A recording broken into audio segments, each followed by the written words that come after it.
Hey, what's up everyone? Welcome back to another Elliott Wave analysis for Bitcoin.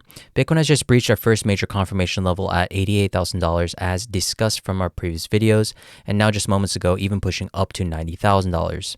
Is Bitcoin finally ready to rally to new all-time highs, or is this rally just a fake out? Well, in this video we will be discussing my predictions, conviction, and most importantly my personal take on how Bitcoin may unfold via my narrow down scenarios. And right now we do have two narrow down scenarios on these shorter time frames, which we will go over in just a second, but the two ideas still builds upon the same narrative of continuing towards all-time highs. Now we're getting very close to creating the larger picture for what I've also been discussing in the past few months, which is a macro fifth wave extension to the upside with a highly varied range of target zones. These waves are not drawn to scale, but just shows the overall idealized structure of how this fifth wave could unfold and will constantly be adjusted, but the idea should remain the same unless something happens along the way that gives us red flags. Now, we can sit here all day and talk about how controversial a bull run continuation can happen or not, but it's all about picking your poison at this stage, especially this late into the bull market. If you wish to be a bear, that is absolutely your choice and no one is stopping you. I just chose the route of the bulls because there is far more data to back it up. Now, the WXYXZ scenario that we discussed in the past week, as you can see here for this wave 1-2, is not adjusted from our previous videos, and we're still working upon the idea of a completed wave 1-2 of this larger fifth wave. This means that we're only building up the beginning waves, as you can see here, of what is going to be the most profitable wave in theory for this larger expansion phase of this wave 3. We have 3 waves remaining, this 3, 4, 5 to the upside. The more vertical or parabolic it goes in the kickoff stage, which we're currently at, we should be building further confidence for the macro count. So the higher it goes in the beginning stage, the more confidence we'll get. Now, as I said earlier, the reason why I'm choosing a fifth wave extension as the primary scenario is only due to 2 reasons. And the 2 reasons are enough for me to have conviction on a continuation. Number one, you will commonly see fifth wave extension rallies in the overall sentiment if the overall sentiment rather is still bullish and the previous wave 3 couldn't satisfy the overall slope that was needed for the actual run. And this is even stated within the literature of the Elliott Wave Theory that states, quote unquote, extended fifth waves are quite common in major bull markets in commodities. As you can see here, you're looking for a fifth wave extension. There's some variations within it. But again, Bitcoin is arguably treated as a commodity, right, ladies and gentlemen? So if we're currently positioned from a wave perspective of having 4 completed waves of the primary degree, and we're still in bullish territory, we have every right to assume a fifth wave extension may be on the way since the wave 3 wasn't sufficient or up to standard for the bulls during that time. Now, the second piece of evidence is just using a fractal approach from the previous bull market and the previous bear markets, using the halving cycles as the cues. As you can see, after every cycle, we usually had a wave 3, 4, 5 occur. You can see there's a 3, 4, 5 for the super cycle, 3, 4, 5 going into a cycle, 3, 4, 5 going into the primary degree. Now, what's interesting about this is that since we were ahead of schedule, this wave 1, 2, 3, before the actual halving cycle, the only way to satisfy that slope that needs to be adjusted for a fractal approach is using that fifth wave extension. So as you can see, we're missing a parabolic slope, which is why I believe that we're missing that fifth wave extension to the upside to at least have a minimum satisfactory approach to creating that slope to the upside before we go for a larger bear market pullback.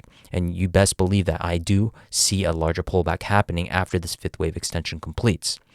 So that's my current take on why I still believe the overall bull market is in the continuation phase. I don't think that the bull market is ending here. Now, we can technically say that since the third wave had ended earlier, we can also technically say from a bearish perspective that the fifth wave is also ending. But I think right now, just due to the strong overlaps, due to this WXYXZ, although it's a rarity that happens in these types of markets, it is actually quite common for Bitcoin, and we also saw that on the macro perspective. As you can see, we even saw that on a larger scale of this primary degree here. This is really the only way to count it as a WXYZ. So there is always a possibility a WXYZ is lurking in the shadows, and that may be the scenario here. So that being said, like I said, there's 2 narrow down scenarios on how we can do it. That we are still in the early stage of the actual wave 3 that we're looking for. Remember, we're looking for a 3, 4, 5 to the upside to complete it. But right now, we're still in the early stages. We need some clear impulses off the lows. And right now, we do have what is arguably the beginning stage of an impulse idea that's now completing. Now, it is very difficult. There are a lot of market inefficiencies happening, but the best way I can count this, or at least adjusting it from the previous videos, since we did breach $88,000 as our expectation, is that we can say that this is a 1, 2, 3 triangle for 4, and then we're now nearing this fifth wave completion. And we may actually adjust this even to lower degrees because it may actually just be the beginning stage, like I said, of this actual impulse for this wave 3. So we're going to be expecting some kind of wave 1, 2 pullback. Again, we don't know how far this is going to be impulsing. That's not the key point here. We want to be working with the general trend, ladies and gentlemen. We just know for a fact that this next larger degree expansion is right around the corner, and we're still looking for some kind of larger degree pullback to help confirm the ideas, because always we want to be looking for a three-way pullback of some degree, of a higher degree, and then we can be looking for a larger degree expansion to the upside to help fit that into the larger picture. So this is my way of interpreting it. I think that we do have a 1, 2, 3, 4, and then we could be working for this last fifth wave. It is quite arguably an impulse to the upside. So this fifth wave could be a wave 1, or going into a wave 1 rather, and we're looking for a 1, 2 pullback quite soon. Going back below $88,000 at this point doesn't really matter. We breached above it, and that was the confirmation. So we're going to do a few more rounds of retesting below and above it, and then we should be working for a larger move to the upside. So that's the first scenario. And the second scenario here is that it's going to be even far more bullish, which is we had an overlapping territory going into that wave 1, which we saw or observed as a leading diagonal.